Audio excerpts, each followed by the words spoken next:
Republican officials say they've made major changes to tonight's convention schedule after Hurricane Gustav was downgraded to a tropical storm.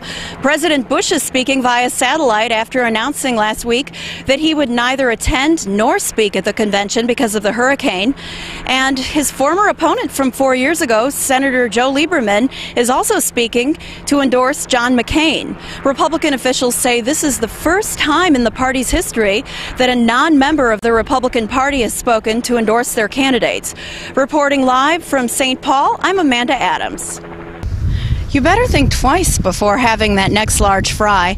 Doctors say if you're more than 30 pounds overweight, the consequences are more than cosmetic. Most of the Democratic presidential candidates criticized the operations in Iraq, but Senator Lieberman defended the war.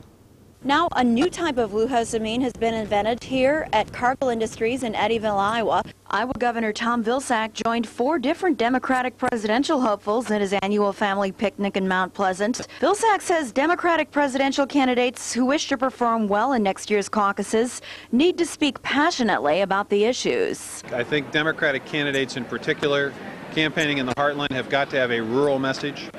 We can't just talk about education and health care, as important as those are. Those who attended ranged from candidates and presidential campaign workers to regular citizens. All of the Democratic candidates criticized President George Bush's recent foreign policy decisions. That this administration is challenged on their fraudulent foreign policy. America, even among nations that have been our closest allies, is now seen with more suspicion than it is respect. And I never thought I'd hear this question raised in my lifetime again, but the question really now is going to become, what did the president know and what did he know, when did he know it? Most of the Democratic presidential candidates criticized the operations in Iraq, but Senator Lieberman defended the war.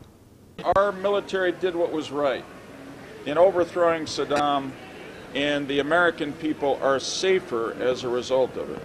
Other candidates suggested that President Bush may have exaggerated the extent to which Iraq was building weapons of mass destruction. The candidates also spoke about issues like expanding health care or increasing ethanol usage. With your source for local news in Mount Pleasant, I'm Amanda Adams. Juliana Guzman has been struggling with her weight for more than 30 years. At the beginning, 5th grade, 130 pounds, and knowing that I was different than other kids, you know. Prior to undergoing a surgical operation, she endured years of verbal abuse and discrimination because of her size. But after undergoing a stomach operation, Juliana lost 50 pounds in the last 12 weeks. A lot. Passed up job ways. You know, people don't want to hire you because you're overweight. Her lifelong struggle represents only one instance of a widespread problem throughout the state of Iowa. Compared to the rest of the nation, Iowa has a greater percentage of citizens considered medically overweight or obese. CDC came out with obesity is the second leading cause of death. And we know that Iowa, ranked 49th, is the most obese state in the nation. There's only one state that was worse than us. One of the reasons that may account for a greater weight problem among Iowa's population involves the state's agricultural heritage. You better think twice before having that next large fry. Doctors say if you're more than 30 pounds overweight, the consequences are more than cosmetic.